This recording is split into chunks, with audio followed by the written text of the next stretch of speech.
Regarde, écoute et vis. Livre 7. Jésus le Seigneur.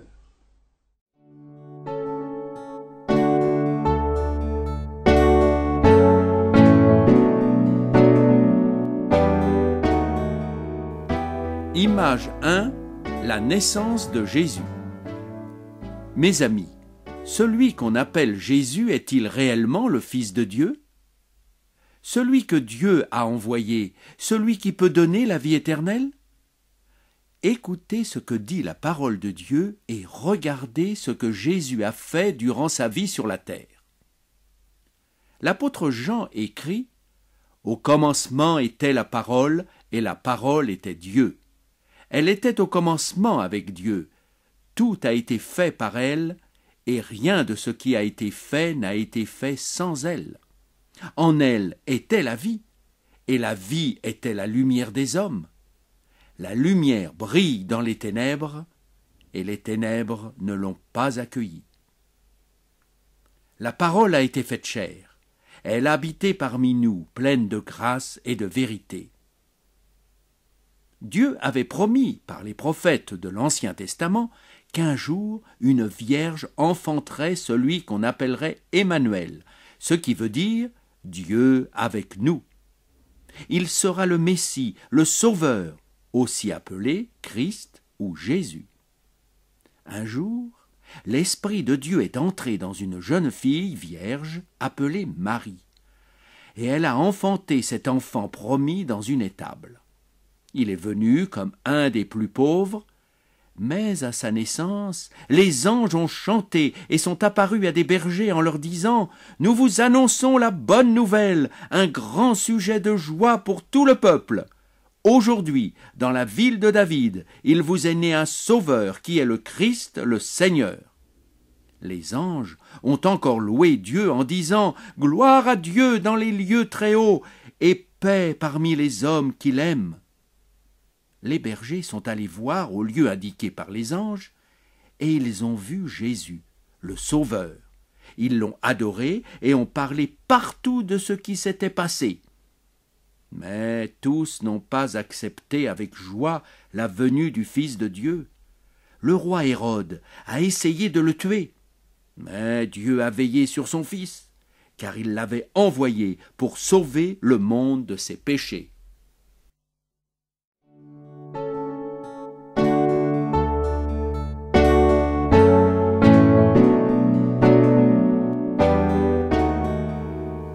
Image 2. Jésus change l'eau en vin.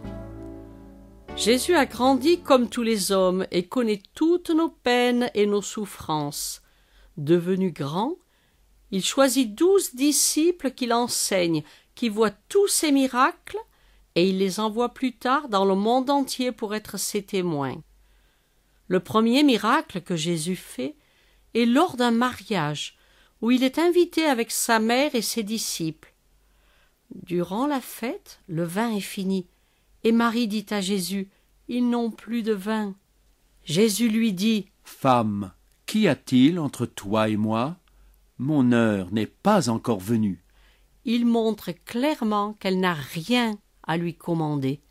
Il reçoit tous ses ordres directement de Dieu, son Père, du ciel.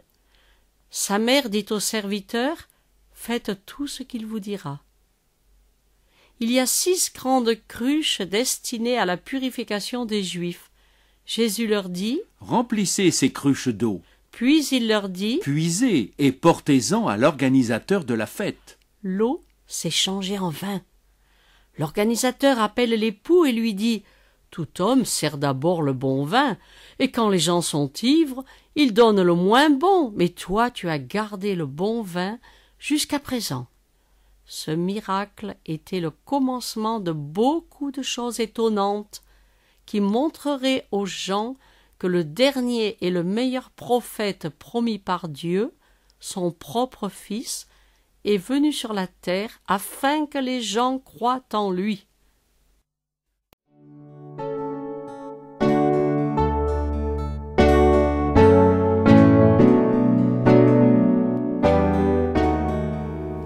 Image 3. Jésus parle à Nicodème. Jésus ne parle pas seulement aux foules. Il prend beaucoup de temps pour répondre à toutes les questions et à instruire des chercheurs sincères.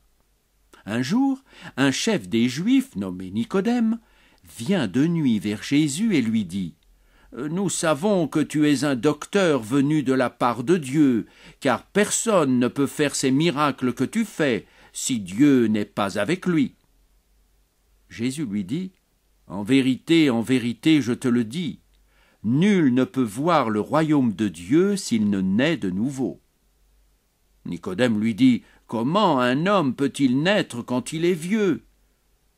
Jésus lui dit « Si un homme n'est pas né d'eau et d'esprit, il ne peut entrer dans le royaume de Dieu. » Notre naissance naturelle aura pour fin la mort. C'est pour cela que nous devons naître encore une fois, cette fois par l'Esprit de Dieu. Cela, c'est l'œuvre de Dieu dans tous ceux qui croient en Jésus et qui le suivent.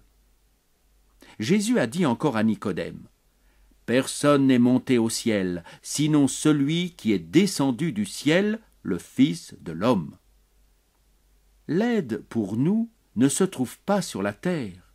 Il nous faut l'aide venant de Dieu en son Fils Jésus. Et Jésus enseigne encore à Nicodème qu'il sera un jour élevé sur une croix, comme le serpent l'avait été par Moïse dans le désert, afin que tous ceux qui regardaient le serpent ne meurent pas. Jésus communique à Nicodème le plus beau de tous les messages de Dieu pour les hommes. Il dit « Car Dieu a tant aimé le monde qu'il a donné son Fils unique, afin que quiconque croit en lui ne périsse point, mais qu'il ait la vie éternelle. Dieu, en effet, n'a pas envoyé son Fils dans le monde pour juger le monde, mais pour que le monde soit sauvé par lui. » Plus tard, on retrouve Nicodème qui a pris position pour Jésus quand les autres chefs religieux l'ont condamné et cloué sur la croix.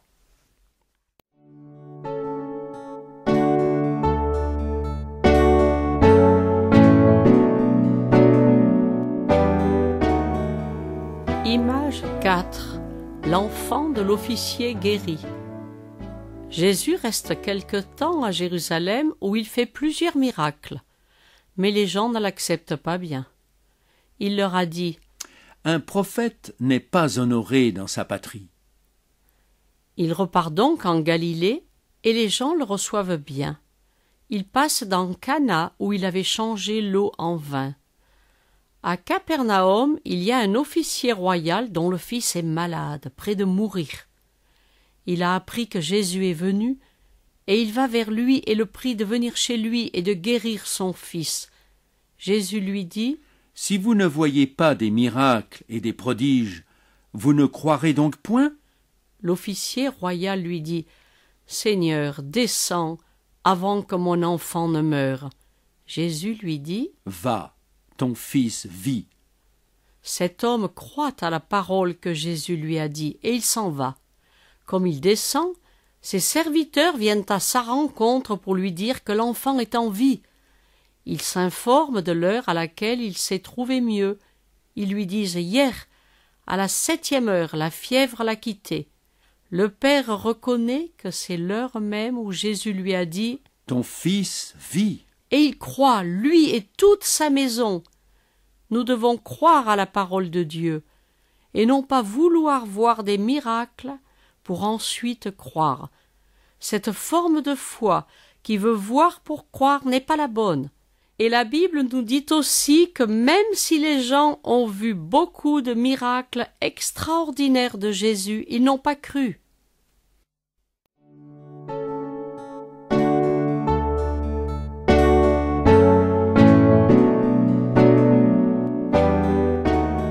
Image 5. L'homme malade au bord de la piscine. Il y a une fête juive à Jérusalem, et Jésus y monte aussi. Près de la porte des brebis, il y a une piscine nommée Bethesda. Là se trouve une multitude de malades, d'aveugles, de boiteux, d'estropiés, de paralytiques, qui attend le mouvement de l'eau, car un ange descend périodiquement dans la piscine et agite l'eau, et le premier qui entre dans l'eau est guéri, quelle que soit sa maladie.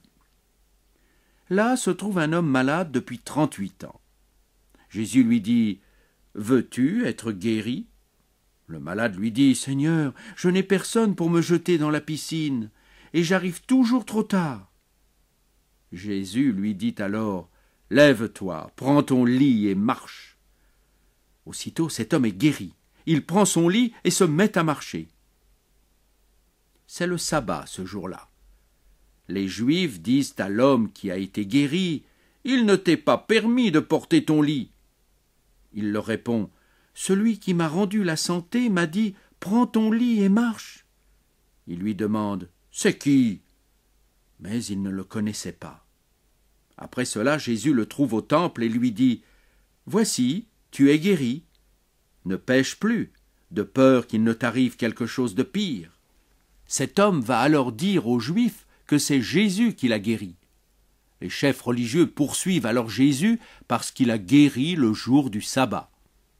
Mais Jésus leur répond « Mon Père travaille jusqu'à présent, moi aussi je travaille. » À cause de cela, les Juifs cherchent encore plus à le faire mourir parce qu'il dit que Dieu est son propre Père, se faisant lui-même égal à Dieu.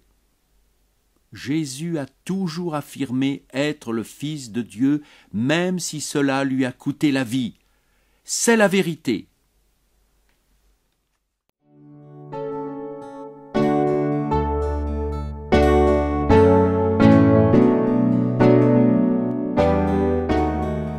Image 6. Jésus nourrit 5000 personnes. Un jour, Jésus va de l'autre côté du lac de Galilée, et comme toujours, une foule nombreuse le suit parce qu'elle voit les miracles qu'il opère sur les malades. Le soir, ses disciples disent à Jésus de renvoyer la foule car le lieu est désertique. Mais Jésus leur dit « Donnez-leur vous-même à manger. » Philippe dit que même le salaire de 200 jours ne suffirait pas pour leur donner à manger. André, un autre disciple, dit à Jésus « Il y a ici un garçon qui a 5 pains et 2 poissons. Mais qu'est-ce que cela pour tant de personnes ?» Jésus dit aux disciples « Faites asseoir les gens. » Puis Jésus prend les pains, rend grâce et les distribue. Il fait de même avec les poissons et chacun est rassasié. Après cela, il dit à ses disciples « Ramassez les morceaux qui restent afin que rien ne se perde. » Ils remplissent 12 paniers avec les morceaux des 5 pains. Les gens qui ont vu ce miracle disent « Vraiment, c'est lui qui est le prophète qui vient dans le monde. » Ils veulent l'enlever pour le faire roi. Mais Jésus se retire sur la montagne et les disciples renvoient la foule. Jésus est aussi appelé le pain de vie. Celui qui mange sa parole n'aura plus jamais faim.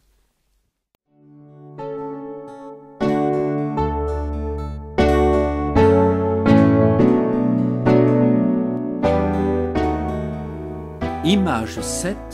Jésus marche sur l'eau. Après que Jésus a nourri le peuple, il dit à ses amis de retourner chez eux, puis il monte sur la montagne pour prier. Ses amis montent dans une barque pour traverser le lac. Il fait déjà sombre, et un violent orage tombe sur le lac. Les hommes sont effrayés et rament de toute leur force. Tout à coup, ils aperçoivent Jésus qui vient vers eux, marchant sur l'eau.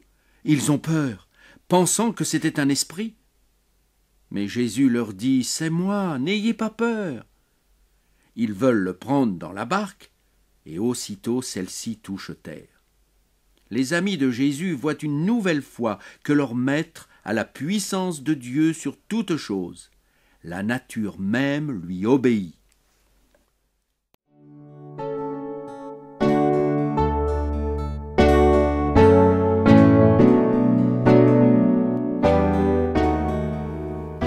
Image 8. Jésus guérit un aveugle. Jésus voit un jour un homme aveugle de naissance. Ses disciples pensent que c'est une punition de Dieu. Mais Jésus leur dit que cet homme est né aveugle pour une raison spéciale, pour que l'on puisse voir la puissance de Dieu en lui. Jésus crache par terre et fait de la boue avec sa salive. Puis il applique cette boue sur les yeux de l'aveugle et lui dit « Va te laver au réservoir de Siloé. » L'homme va se laver, et lorsqu'il revient, il peut voir. Ses voisins ne peuvent pas croire que l'aveugle-né est guéri. Ils disent « Il lui ressemble ». Mais il dit « C'est moi ». Ils veulent savoir comment cela s'est passé. Il leur dit « L'homme appelé Jésus a fait de la boue, me l'a appliqué sur les yeux et m'a dit « Va te laver à Siloé. » J'y suis allé, je me suis lavé, et voilà que je vois. Il lui demande « Où est cet homme ?» Il dit « Je ne sais pas. » C'est encore un jour de sabbat où il est guéri. Les gens l'amènent chez les pharisiens qui lui demandent comment Jésus l'a guéri. Il leur dit « Il a mis de la boue sur mes yeux, je me suis lavé et je vois. » Quelques pharisiens disent « Cet homme ne vient pas de Dieu car il n'observe pas le sabbat. » D'autres disent « Comment un pécheur peut-il faire de tels miracles ?» Il y a division entre eux. Ils demandent à l'aveugle « Et toi, que dis-tu de lui ?» Il dit « C'est un prophète. » Les Juifs ne veulent pas croire et ils appellent ses parents. Ses parents attestent que le guéri est leur fils, mais ils ne veulent pas confesser le nom de Jésus, car ils craignent les chefs religieux qui excluent de la synagogue tous ceux qui confessent Jésus. Ils appellent une deuxième fois l'aveugle et lui disent « Donne gloire à Dieu. Nous savons, nous, que cet homme est un pécheur. » Il leur dit « S'il est un pécheur, je ne le sais pas. Je sais une chose. J'étais aveugle, maintenant je vois. » Ils veulent qu'il répète encore ce que Jésus a fait. Il dit « Je vous l'ai déjà dit, et vous ne m'avez pas écouté. Pourquoi voulez-vous l'entendre encore? Voulez-vous aussi devenir ses disciples ?» Ils l'insultent et disent qu'ils ne savent pas d'où Jésus est. L'aveugle leur dit « C'est étonnant que vous ne sachiez d'où il est, et pourtant il m'a ouvert les yeux. » Nous savons que Dieu n'exauce pas les pécheurs. Mais si quelqu'un honore Dieu et fait sa volonté, celui-là, il l'exauce. Jamais on n'a encore entendu dire que quelqu'un a ouvert les yeux d'un aveugle né. Si cet homme n'était pas de Dieu, il ne pourrait rien faire. Ils l'insultent encore et lui disent « Tu es né tout entier dans le péché, et c'est toi qui nous enseignes ?»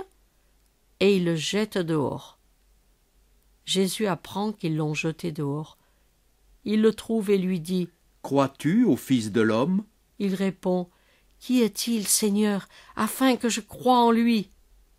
Tu le vois, dit Jésus, et celui qui te parle, c'est lui. Alors l'aveugle dit « Je crois, Seigneur », et il l'adore. Puis Jésus dit « Je suis venu dans ce monde pour un jugement, afin que ceux qui ne voient pas voient, et que ceux qui voient deviennent aveugles. » Quelques pharisiens lui disent « Nous aussi sommes-nous aveugles ?» Jésus répond « Si vous étiez aveugles, vous n'auriez pas de péché. Mais maintenant vous dites « Nous voyons ». Aussi votre péché demeure.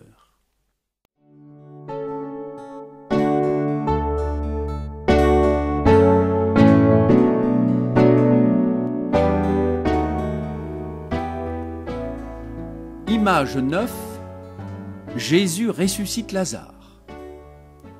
Il y a à Béthanie un homme malade appelé Lazare.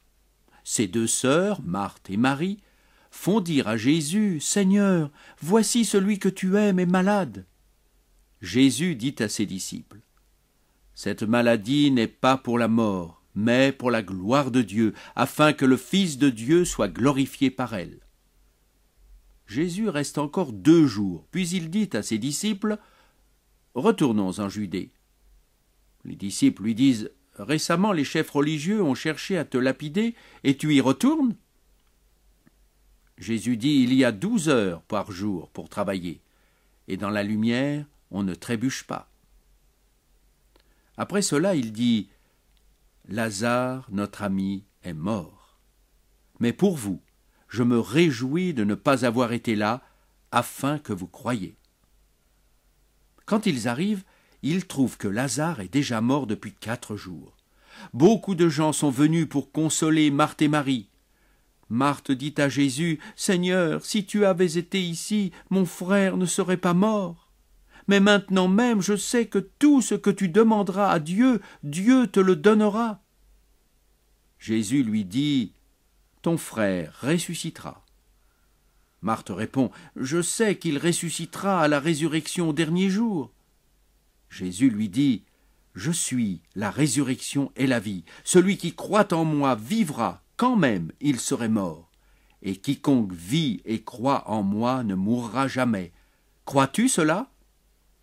Marthe lui dit, « Oui, Seigneur, je crois que tu es le Christ, le Fils de Dieu, celui qui vient dans le monde. » Marie était aussi là et tombe aux pieds de Jésus et dit la même chose que sa sœur. Quand Jésus entend tout ce monde pleurer, il pleure aussi. Les gens disent « Voyez comme il l'a aimé !» Et Jésus leur dit « Où avez-vous mis Lazare ?» Ils l'amènent au tombeau et Jésus dit « Enlevez la pierre !» Marthe lui dit « Seigneur, il sent déjà, car c'est le 4e jour. » Jésus lui dit « Ne t'ai-je pas dit que si tu crois, tu verras la gloire de Dieu ?» Ils enlèvent donc la pierre. Jésus lève ses yeux en haut et dit « Père, je te rends grâce de ce que tu m'as exaucé.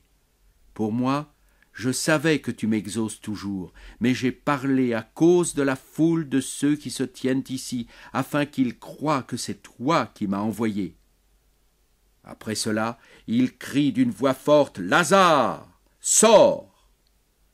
Et le mort sort, les mains et les pieds liés de bandelettes et le visage enveloppé d'un linge. Après ce miracle incroyable, est-ce que les gens ont cru ? Oui, plusieurs, mais d'autres vont trouver les pharisiens leur disant ce que Jésus a fait. Les chefs religieux s'assemblent et disent « Qu'allons-nous faire ? Si nous le laissons faire, tout le monde croira en lui, et les Romains nous tueront. » Le souverain sacrificateur leur dit « Il est préférable qu'un seul meure pour toute la nation. » Il a annoncé ainsi une prophétie. Dès ce jour, il décide de faire mourir Jésus. Des foules viennent voir Lazare ressuscité des morts, croient et s'éloignent des chefs religieux. À cause de cela, il décide même de tuer aussi Lazare. Malheur à de tels chefs religieux qui empêchent les gens de croire en Jésus-Christ, le Fils de Dieu.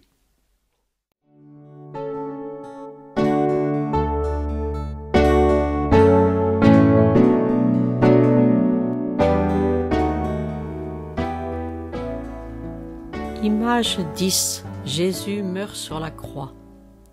Jésus a souvent dit à ses disciples qu'il sera tué par les chefs religieux à Jérusalem, mais que 3 jours après, il allait ressusciter des morts. Les chefs sont jaloux de Jésus et ils le haïssent, parce qu'il leur dit que leurs œuvres sont mauvaises et qu'ils doivent se repentir. Ils cherchent tous les moyens pour l'arrêter, pour l'accuser et le tuer. Ils sont heureux quand un des disciples de Jésus, Judas qui aime l'argent, leur dit qu'il va les leur livrer. Judas qui aime l'argent leur dit qu'il va le leur livrer. Il lui donne 30 sicles d'argent, mais après avoir livré Jésus, Judas regrette ce qu'il a fait, jette son argent dans le temple et va se pendre. Les chefs religieux cherchent des témoins pour accuser Jésus, mais n'en trouvent pas. Personne ne trouve de faute en lui, même pas le diable, car Jésus est sans péché. Les chefs questionnent Jésus. « Es-tu le Fils de Dieu ?» Jésus le confirme et ajoute « Désormais, vous verrez le Fils de l'homme assis à la droite du Tout-Puissant et venant avec les nuées du ciel. » Le souverain sacrificateur déchire son vêtement et dit « Qu'avons-nous encore besoin de témoins ? Vous avez entendu son blasphème. » Il livre Jésus au juge Pilate, qui finalement condamne Jésus à la mort tout en se lavant les mains, et en disant « Je ne suis pas coupable de ce juste ». Les chefs disent « Que son sang retombe sur nous et nos enfants ». Cette malédiction aussi s'est accomplie, parce que le peuple des Juifs a souffert terriblement de toutes les nations jusqu'à aujourd'hui. Jésus est cloué sur la croix et les gens se moquent de lui. « Tu as sauvé les autres, sauve-toi toi-même !» Jésus aurait pu demander des légions d'anges pour le sauver, mais il a refusé cette aide en disant « Personne ne peut prendre ma vie, mais je la donne moi-même. » Il était d'accord de mourir à la place de nous tous en portant nos péchés. 2 brigands sont crucifiés à côté de Jésus. L'un d'eux implore l'aide du Seigneur en disant « Pense à moi quand tu seras dans ton règne. » Jésus lui dit « Aujourd'hui, tu seras avec moi dans le paradis. » Le chef des gardes, en entendant que Jésus demande à Dieu de pardonner à tous ces gens qui l'ont crucifié, en voyant ses souffrances, en entendant ses cris et en voyant les ténèbres durant 3 heures, en voyant le tremblement de terre qui s'est produit, en entendant que le voile du temple était déchiré, dit « Vraiment, celui-ci était juste. » La Bible nous dit de lever nos yeux et de regarder à Jésus notre Sauveur. C'est lui qui est mort pour nous et pas un autre. C'est lui le seul qui est venu du ciel pour nous sauver. C'est lui le seul qui n'a jamais péché. Il n'y a de salut en aucun autre.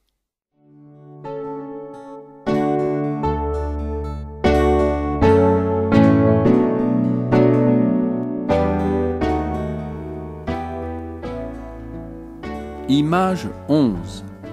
Marie-Madeleine rencontre le Seigneur ressuscité. Quand Jésus était encore vivant, il dit à ses disciples et en public « On livrera le Fils de l'homme aux païens, on se moquera de lui, on le maltraitera, on crachera sur lui, et après l'avoir flagellé, on le fera mourir, et le 3e jour, il ressuscitera. » Les gens ont accompli tout cela à la lettre. Et quand il est mort, ils le mettent dans un tombeau neuf. Les chefs religieux disent à Pilate « Seigneur, nous avons entendu cet imposteur dire qu'après 3 jours, il ressusciterait.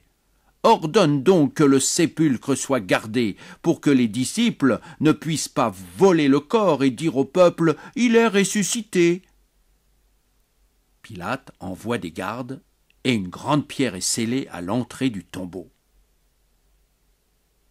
Le 3e jour, il y a un grand tremblement de terre, car un ange descend du ciel, vient rouler la pierre et s'assoit dessus. Les gardes tremblent de peur et sont comme morts. Quelques-uns d'entre eux vont raconter au sacrificateur tout ce qui est arrivé. Ceux-ci donnent de l'argent aux soldats pour qu'ils disent « Pendant que nous avons dormi, les disciples sont venus dérober le corps. » Ce bruit s'est répandu jusqu'à aujourd'hui. Tôt le matin, Marie-Madeleine se rend au tombeau et elle voit que la pierre est enlevée. Elle court chez Pierre et Jean et dit « On a enlevé du tombeau le corps de Jésus. » Pierre et Jean courent au tombeau et ils voient le linge et les bandelettes et ils croient. Puis ils retournent chez eux. Marie-Madeleine se tient devant le tombeau et pleure. Elle voit 2 anges assis à la place où a été couché le corps de Jésus. Ils lui disent « Femme, pourquoi pleures-tu » Elle répond « Parce qu'on a enlevé mon Seigneur, et je ne sais pas où ils l'ont mis. » En disant cela, elle se retourne et voit Jésus debout, mais elle ne le reconnaît pas et pense que c'est le jardinier. Jésus lui dit « Femme, pourquoi pleures-tu ? Qui cherches-tu » Elle dit « Seigneur, si c'est toi qui l'as emporté, dis-moi où tu l'as mis. » Jésus lui dit « Marie. » Elle se retourne et lui dit « Rabouni, maître !» Jésus lui dit « Ne me touche pas, car je ne suis pas encore monté vers mon Père, mais va dire à mes frères que je monte vers mon Père et votre Père, vers mon Dieu et votre Dieu. » Marie-Madeleine va annoncer aux disciples qu'elle a vu le Seigneur et qu'il lui a dit ces choses.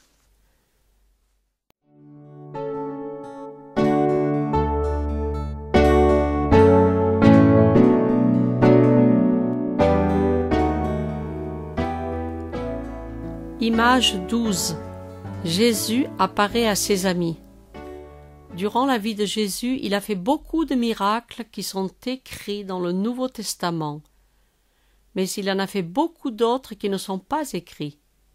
Mais ceux dont vous avez vu un petit extrait sur ces images doivent nous amener à croire que Jésus est le Christ, le Fils de Dieu, et cette foi vous donnera la vie éternelle. Après la résurrection, Jésus fait encore pour ses disciples un miracle. Pierre part avec 4 autres disciples à la pêche, mais le travail de toute la nuit ne donne rien. Le matin, ils arrivent au bord du lac. Jésus se trouve là, mais les disciples ne le reconnaissent pas. Jésus leur dit : « Enfants, n'avez-vous rien à manger ? » Ils lui répondent : « Non. » Jésus leur dit : « Jetez le filet du côté droit, et vous trouverez. » Ils le jettent, et ils ne sont plus capables de le retirer à cause de la grande quantité de poissons. Alors Jean dit à Pierre : « C'est le Seigneur. » Pierre met ses habits et se jette dans l'eau. Quand ils arrivent au bord, ils voient un feu et des poissons posés dessus et du pain. Jésus leur dit : « Apportez les poissons que vous venez de prendre. » Pierre tire le filet avec 153 gros poissons, et le filet ne se déchire pas. Jésus leur dit : « Venez manger. » Ils n'osent pas demander : « Qui es-tu » car ils savent que c'est le Seigneur. Cela fait la 3e fois après la résurrection que Jésus se manifeste à ses disciples. Après le repas, Jésus demande à Pierre : « M'aimes-tu plus que les autres ? » Pierre dit : « Oui, tu sais que je t'aime. » Jésus lui dit alors : « Prends soin de mes agneaux. » Jésus demande encore 2 fois à Pierre : « M'aimes-tu » Alors Pierre est attristé, et il lui dit : « Tu sais toutes choses, tu sais que je t'aime. » Jésus lui dit encore : « Prends soin de mes brebis. En vérité, je te le dis. Quand tu étais plus jeune, tu attachais toi-même ton vêtement et tu allais où tu voulais. Quand tu seras vieux, tu étendras tes mains et un autre te l'attachera et te mènera où tu ne voudras pas. » Puis il lui dit encore : « Suis-moi. » Pierre confesse Jésus publiquement. Il est prêt à souffrir pour lui. Il apporte l'évangile aux païens et il lui est fidèle jusqu'à la mort. Jésus veut faire aussi de nous des pêcheurs d'hommes.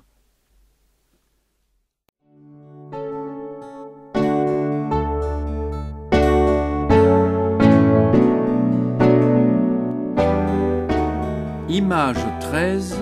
Les disciples sur le chemin d'Emmaüs. Les disciples doutaient encore de la résurrection de Jésus. Ils l'ont vu mourir, mais tous ne l'ont pas encore vu après sa résurrection. 2 d'entre eux sont en chemin vers un village nommé Emmaüs. Ils parlent ensemble de tout ce qui s'est passé à Jérusalem. Pendant qu'ils s'entretiennent et discutent, Jésus s'approche et fait route avec eux. Mais ils ne le reconnaissent pas. Il leur demande : « Sur quel sujet vous entretenez-vous » Ils s'arrêtent, l'air attristé. L'un d'eux, Cléopas, lui répond : « Es-tu le seul qui ne sache pas ce qui s'est produit à Jérusalem ces jours-ci » Jésus dit : « Quoi » Ils lui répondent : « Ce qui s'est produit au sujet de Jésus de Nazareth, qui était un prophète puissant en œuvre et en parole devant Dieu et devant tout le peuple. Et comment nos principaux sacrificateurs et nos chefs l'ont livré pour être condamné à mort et l'ont crucifié.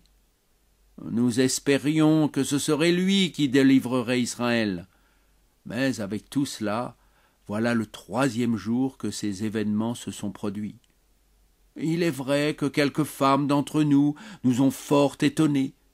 Elles se sont rendues de bon matin au tombeau, et n'ayant pas trouvé son corps, elles sont venues dire que les anges leur sont apparus et ont déclaré qu'il est vivant.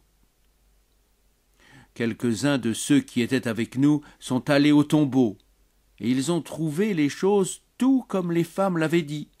Mais lui, ils ne l'ont pas vu. Alors Jésus leur dit: Hommes sans intelligence, et dont le cœur est lent à croire tout ce qu'ont dit les prophètes, le Christ ne devait-il pas souffrir de la sorte et entrer dans sa gloire? Alors il commença par Moïse et par tous les prophètes à leur expliquer dans toutes les Écritures ce qui le concernait. Quand ils arrivent, Jésus fait semblant d'aller plus loin, mais ils le pressent et lui disent: Reste avec nous, car la nuit approche. Il entre alors avec eux.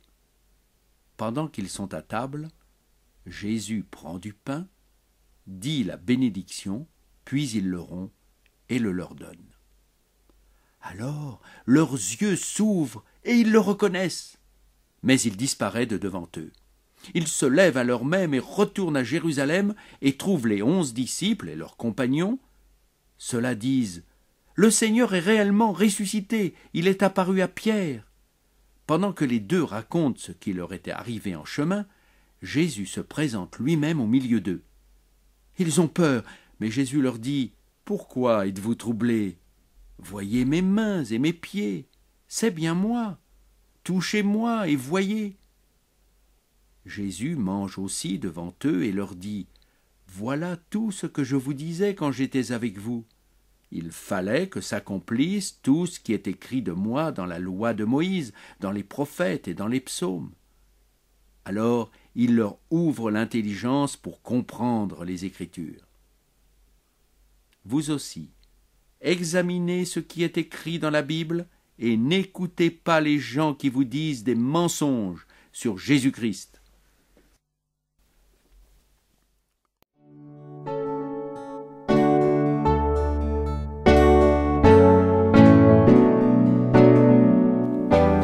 Image 14, le fils prodigue. Jésus raconte l'histoire d'un homme qui a 2 fils. Le plus jeune dit à son père: Mon père, donne-moi ma part d'héritage. Alors, le père divise son bien entre ses fils. Peu de jours après, le plus jeune fils ramasse tous ses biens et va dans un pays lointain.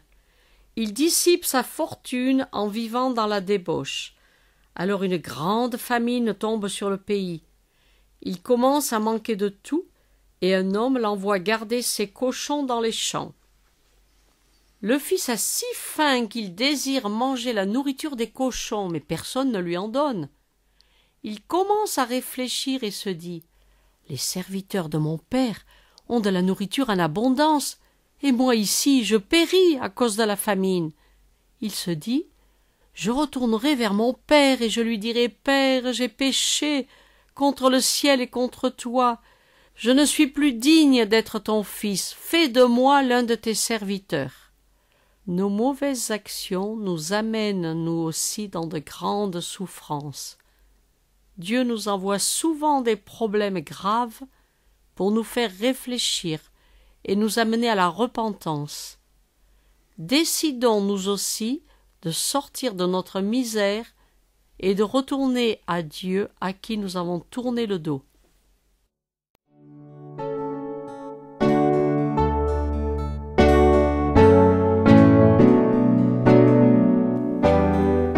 Image 15, le retour du fils prodigue. Le fils se lève et retourne chez son père. Mais tandis qu'il est encore loin, son père l'aperçoit et il est touché de compassion. Il court se jeter à son cou et l'embrasse. Le fils lui dit: Père, j'ai péché contre le ciel et contre toi, je ne suis plus digne d'être appelé ton fils. Mais le père demande à ses serviteurs d'apporter la plus belle robe. Il leur dit: Mettez-lui une bague au doigt et des sandales à ses pieds. Amenez le veau gras et tuez-le. Mangeons et réjouissons-nous, car mon fils, que voici, était mort, et il est revenu à la vie. Il était perdu, et il est retrouvé. Et ils commencent à se réjouir. Pendant ce temps, le fils aîné est dans les champs au travail. Lorsqu'il revient à la maison, il entend de la musique et des danses. Il appelle un des serviteurs et s'informe de ce qui se passe. Il lui dit « Ton frère est de retour, et parce qu'il a été rendu en bonne santé, ton père a tué le veau gras. » Il se met alors en colère et ne veut pas entrer. Son père sort pour l'inviter. Alors il dit à son père « Voici, il y a tant d'années que je te sers. Jamais je n'ai désobéi à tes ordres, et à moi, jamais tu n'as donné un chevreau pour me réjouir avec mes amis. Mais quant à ton fils, celui qui a dévoré ton bien avec des prostituées, pour lui tu as tué le veau gras. » « Toi, mon enfant, lui dit le père, tu es toujours avec moi, et tout ce que j'ai est à toi. Mais il fallait bien se réjouir et s'égayer, car ton frère était mort, et il est revenu à la vie.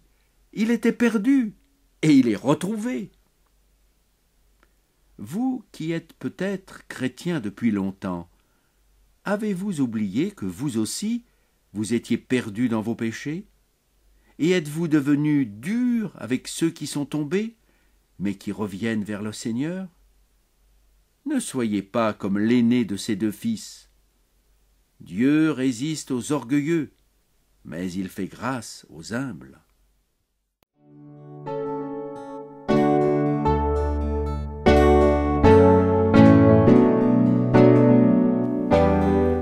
Image 16. Les trésors d'un homme riche. Jésus enseigne les gens aussi au sujet de l'argent et des richesses. Il dit « Gardez-vous attentivement de toute cupidité, car même dans l'abondance, la vie d'un homme ne dépend pas de ce qu'il possède. » L'amour de l'argent est la racine de tous les maux. Jésus leur dit cette parabole. Un homme riche avait de très grandes récoltes. Il a construit de nouveaux grands greniers où il a mis son blé et ses biens, et il s'est dit « Mon âme, tu as tout ce qu'il te faut pour de nombreuses années. Prends la vie du bon côté, repose-toi, mange, bois et réjouis-toi. » Mais Dieu lui dit « Insensé, cette nuit même tu vas mourir.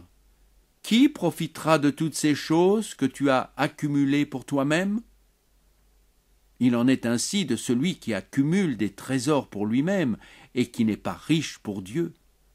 Mes amis, il plaît à Dieu que nous partagions avec les pauvres. Dieu pourvoira à tout ce dont nous avons besoin maintenant. Et il dit « Ne vous inquiétez pas pour votre vie, de ce que vous mangerez, ni de quoi vous serez vêtus. Dieu sait que nous avons besoin de tout cela.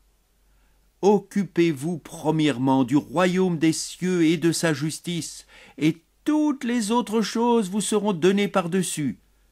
Là où est votre trésor, là aussi sera votre cœur. » Celui qui donne beaucoup devient plus riche, et celui qui épargne plus que ce qui lui est nécessaire ne fait que s'appauvrir. Image 17. L'homme riche et le pauvre Lazare. Il y a un homme riche qui porte de très beaux habits et qui mène chaque jour joyeuse et brillante vie. Un pauvre, couvert d'ulcères, du nom de Lazare, est couché à la porte de sa concession. Il désire se rassasier de ce qui tombe de la table du riche. Même les chiens veulent lécher ses ulcères. Le pauvre meurt et est porté par les anges dans le sein d'Abraham, où il est consolé. Le riche aussi meurt, et il est enterré. Dans le séjour des morts, dans de grandes souffrances, il lève les yeux et voit de loin Abraham et Lazare dans son sein. Il s'écrie « Père Abraham, aie pitié de moi, et envoie Lazare pour qu'il trempe le bout de son doigt dans l'eau et me rafraîchisse la langue, car je souffre cruellement dans cette flamme. » Abraham lui répond « Mon enfant, souviens-toi que tu as reçu tes biens pendant ta vie, et Lazare a eu ses maux. Maintenant il est consolé, et toi tu souffres. Mais en plus, il y a entre nous et vous un grand abîme, et personne ne peut passer d'ici vers vous, ni de chez vous chez nous. Le riche demande alors à Abraham d'envoyer Lazare vers ses 5 frères pour aller les avertir, afin qu'ils se repentent et qu'ils ne soient pas jetés en enfer. Abraham dit au riche, qui était maintenant le plus pauvre, « Ils ont Moïse et les prophètes, qu'ils les écoutent. » Le riche dit, « Non, père Abraham, mais si quelqu'un des morts va vers eux, ils se repentiront. » Abraham lui dit, « S'ils n'écoutent pas Moïse et les prophètes, ils ne se laisseront pas persuader, même si quelqu'un ressuscitait d'entre les morts. » Vous qui écoutez, réfléchissez. Après la mort, ce sera le ciel ou l'enfer. On ne pourra plus se repentir et demander pardon à Dieu. Ce sera trop tard. N'allez pas consulter les morts et les charlatans parce qu'ils ne vous diront pas la vérité. Dieu nous a défendu aussi de le faire. Écoutez et lisez la parole de Dieu, la Bible, et croyez tout ce qu'elle dit. Puis, suivez son enseignement.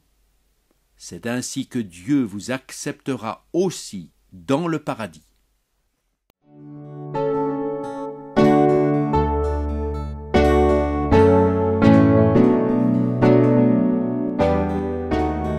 Image 17, l'homme riche et le pauvre Lazare. Il y a un homme riche qui porte de très beaux habits et qui mène chaque jour joyeuse et brillante vie. Un pauvre, couvert d'ulcères, du nom de Lazare, est couché à la porte de sa concession. Il désire se rassasier de ce qui tombe de la table du riche. Même les chiens veulent lécher ses ulcères. Le pauvre meurt et est porté par les anges dans le sein d'Abraham, où il est consolé. Le riche aussi meurt, et il est enterré. Dans le séjour des morts, dans de grandes souffrances, il lève les yeux et voit de loin Abraham et Lazare dans son sein. Il s'écrie « Père Abraham, aie pitié de moi, et envoie Lazare pour qu'il trempe le bout de son doigt dans l'eau et me rafraîchisse la langue, car je souffre cruellement dans cette flamme. » Abraham lui répond « Mon enfant, souviens-toi que tu as reçu tes biens pendant ta vie, et Lazare a eu ses maux. Maintenant il est consolé et toi tu souffres. Mais en plus, il y a entre nous et vous un grand abîme, et personne ne peut passer d'ici vers vous, ni de chez vous chez nous. » Le riche demande alors à Abraham d'envoyer Lazare vers ses 5 frères pour aller les avertir, afin qu'ils se repentent et qu'ils ne soient pas jetés en enfer. Abraham dit au riche, qui était maintenant le plus pauvre, « Ils ont Moïse et les prophètes, qu'ils les écoutent. » Le riche dit, « Non, père Abraham, mais si quelqu'un des morts va vers eux, ils se repentiront. » Abraham lui dit, « S'ils n'écoutent pas Moïse et les prophètes, ils ne se laisseront pas persuader, même si quelqu'un ressuscitait d'entre les morts. » Vous qui écoutez, réfléchissez. Après la mort, ce sera le ciel ou l'enfer. On ne pourra plus se repentir et demander pardon à Dieu. Ce sera trop tard. N'allez pas consulter les morts et les charlatans parce qu'ils ne vous diront pas la vérité. Dieu nous a défendu aussi de le faire. Écoutez et lisez la parole de Dieu, la Bible, et croyez tout ce qu'elle dit. Puis, suivez son enseignement. C'est ainsi que Dieu vous acceptera aussi dans le paradis.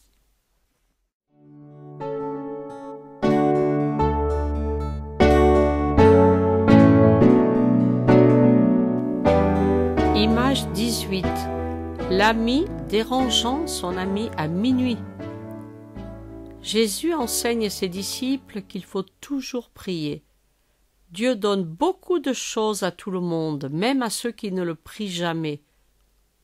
Mais beaucoup de problèmes nous arrivent dans la vie qui nous dépassent et où nous avons besoin de quelqu'un qui peut nous aider. Dieu veut être prié et il a promis de nous répondre.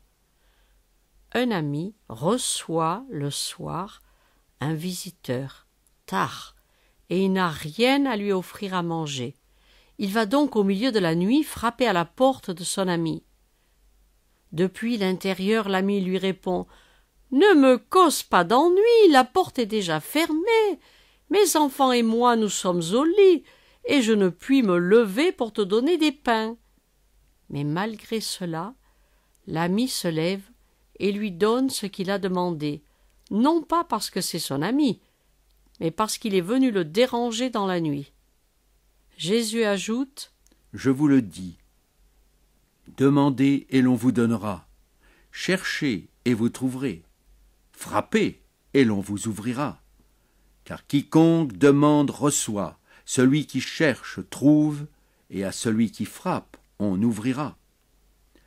Si un fils demandait à son père du pain, lui donnera-t-il une pierre? S'il lui demandait du poisson, lui donnera-t-il un serpent? S'il demandait un œuf, lui donnera-t-il un scorpion?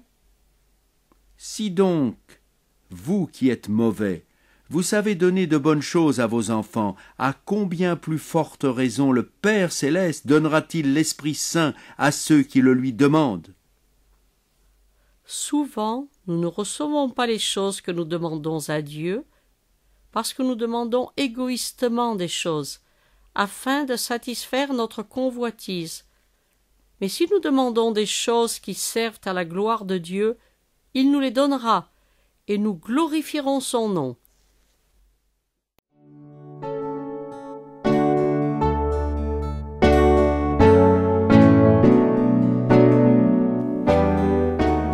Image 19.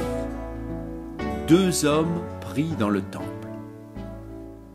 Jésus dit la parabole suivante pour certaines personnes qui se perçoivent d'être justes et qui méprisent les autres. Deux hommes montent au temple pour prier. L'un est un pharisien, l'autre un douanier. Le pharisien, debout, prie ainsi en lui-même. Ô Dieu, je te remercie parce que je ne suis pas comme le reste des hommes qui sont des voleurs, des injustes, des adultères, ou même comme ce douanier. Je jeûne 2 fois la semaine, je donne la dîme de tous mes revenus. Le douanier se tient à distance et n'ose même pas lever les yeux vers le ciel, mais se frappe la poitrine et dit « Ô Dieu, sois apaisé envers moi, qui suis un pécheur. » Jésus ajoute, je vous le dis, le douanier est descendu dans sa maison justifié plutôt que l'autre. Car quiconque s'élève sera abaissé, et celui qui s'abaisse sera élevé. Est-ce que vous priez en public pour être vu des hommes? Jésus dit, quand tu pries, entre dans ta chambre et ferme la porte. Votre Père qui voit dans le secret entendra et répondra.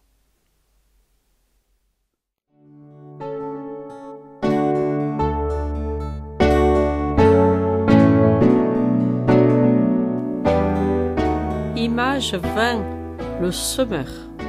Une grande foule s'assemble et des gens de diverses villes viennent vers Jésus. Il leur dit cette parabole. Un semeur sortit pour semer sa semence. Une partie est tombée le long du chemin, elle fut foulée aux pieds et les oiseaux du ciel la mangèrent. Une autre partie tomba sur le roc. Quand elle poussa, elle sécha parce qu'elle n'avait pas d'humidité. Une autre partie tomba au milieu des épines, elles poussèrent avec la semence et l'étouffèrent. Une autre partie tomba dans la bonne terre. Quand elle poussa, elle donna du fruit au centuple. Que celui qui a des oreilles pour entendre, entende. Il y a beaucoup de personnes qui ont des oreilles, et ils n'entendent rien. D'autres ont des yeux, mais ils ne voient rien. Pour comprendre les choses spirituelles, il faut que nous demandions l'aide de Dieu.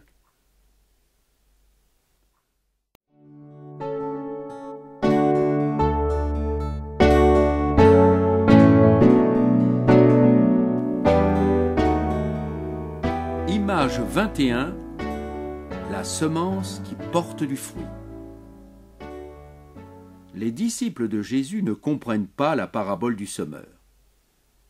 Mais ils veulent savoir l'enseignement que Jésus veut donner par ces exemples. Ils demandent donc à Jésus la signification. Jésus leur dit : « Il vous a été donné de connaître les mystères du royaume de Dieu. Voici donc l'explication. La semence, c'est la parole de Dieu. Ceux qui sont le long du chemin, ce sont ceux qui entendent. Puis le diable vient et enlève de leur cœur la parole, afin qu'ils ne croient pas et ne soient pas sauvés. Ceux qui sont sur le roc sont ceux qui, quand ils entendent la parole, la reçoivent avec joie, mais ils n'ont pas de racines. Ils croient pour un temps, et au moment de l'épreuve, ils se retirent. Ce qui est tombé parmi les épines, ce sont ceux qui, après avoir entendu la parole, s'en vont, sont étouffés par les soucis, les richesses et les plaisirs de la vie, et ne donnent pas de fruits mûrs. Ce qui est tombé dans la bonne terre, ce sont ceux qui entendent la parole avec un cœur bon et honnête, la retiennent et portent du fruit par la persévérance. Dieu envoie sa parole sur cette terre et nous devons l'écouter. L'apôtre Paul dit « La foi vient de ce qu'on entend, et ce qu'on entend vient de la parole de Dieu. » Le prophète Ésaïe a déjà dit il y a très longtemps « La parole qui sort de la bouche de Dieu ne retournera pas à lui sans avoir produit de l'effet. Elle exécutera la volonté de Dieu et accomplira ce qu'il a décidé. » Dieu ne veut pas la mort du pécheur, mais qu'il vive. Écoutez donc sa parole et mettez-la en pratique. Ainsi, vous porterez du fruit à la gloire de Dieu.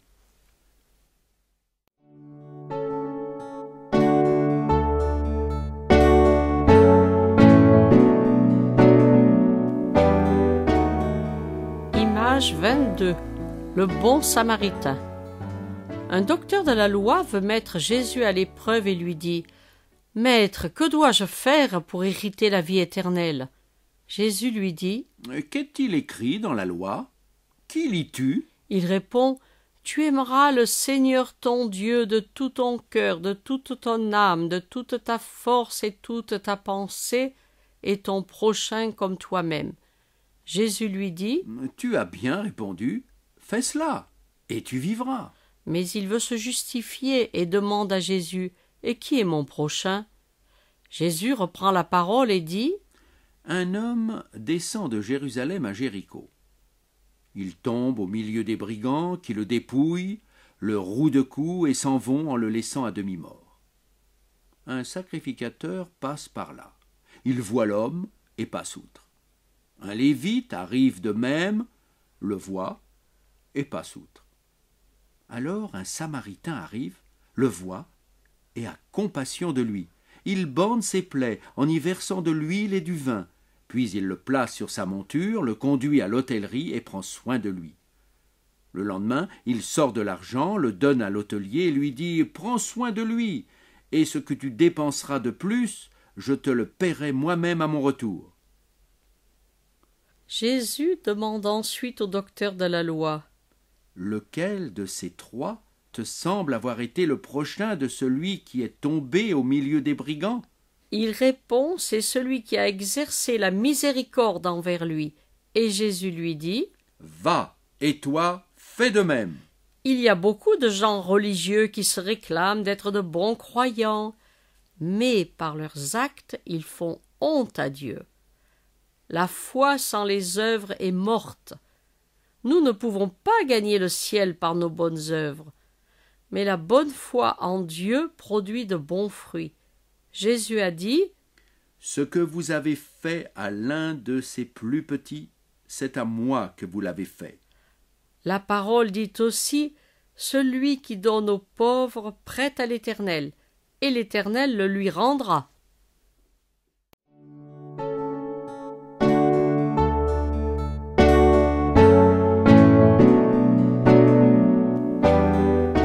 Image 23, le maître revient à la maison. Quand Jésus monte au ciel, 2 anges disent aux disciples: Ce Jésus qui a été enlevé au ciel du milieu de vous reviendra de la même manière dont vous l'avez vu aller au ciel. Durant sa vie sur la terre, Jésus enseigne à ses disciples qu'ils doivent se tenir prêts à chaque instant pour son retour du ciel. Il leur dit: Mettez des ceintures à vos reins et que vos lampes soient allumées. Soyez semblables à des hommes qui attendent que leur maître revienne des noces afin de lui ouvrir aussitôt, quand il frappera. Heureux ces serviteurs que le maître trouvera veillant à son arrivée. En vérité, je vous le dis, il se ceindra, les fera mettre à table et s'approchera pour les servir. S'il arrive avant ou après minuit et les trouve veillants, heureux sont-ils.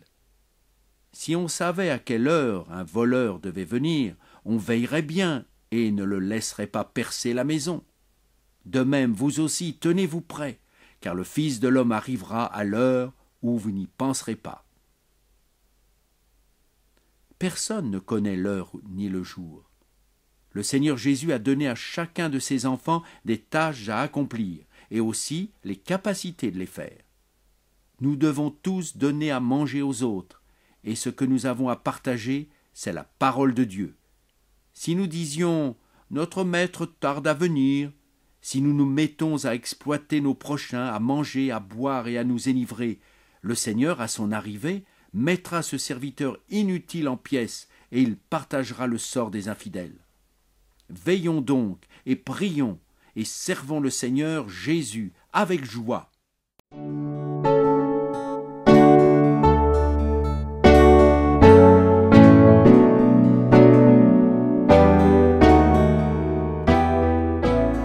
Image 24. Zachée. Jésus vient sauver ceux qui sont perdus et ceux qui cherchent le Seigneur de tout leur cœur le trouvent. Un homme qui s'appelle Zachée est chef de douane et riche. Il veut voir Jésus, mais il ne peut pas parce qu'il est de petite taille et la foule est nombreuse. Ainsi, il court en avant et monte sur un arbre, car Jésus doit passer par là. Lorsque Jésus arrive à cet endroit, il lève les yeux et dit: Zachée, hâte-toi de descendre, car il faut que je demeure aujourd'hui dans ta maison. Zachée se hâte de descendre et le reçoit avec joie. Les gens présents murmurent et disent: il est allé loger chez un homme pécheur. Mais Zachée dit à Jésus: Je donne aux pauvres la moitié de mes biens, et si j'ai fait du tort à quelqu'un, je lui rends 4 fois. Jésus lui dit: Aujourd'hui, le salut est entré dans cette maison, car celui-ci aussi est un fils d'Abraham. Car le Fils de l'homme est venu chercher et sauver ce qui était perdu. Toi qui écoutes, es-tu sauvé ou perdu? Cherche le Seigneur Jésus de tout ton cœur. Ne te laisse pas décourager par les autres. Personne d'autre ne peut te sauver, car il n'y a sous le ciel aucun autre nom donné parmi les hommes par lequel nous devions être sauvés. Ne te laisse pas non plus retenir par le diable, qui te dit que tu es assez bon, que tu n'as pas besoin de Jésus, ou qui te dira que tu es trop mauvais et que pour toi il n'y a pas d'aide. Jésus dit: Vous tous qui êtes fatigués et chargés, venez à moi et je vous donnerai le repos.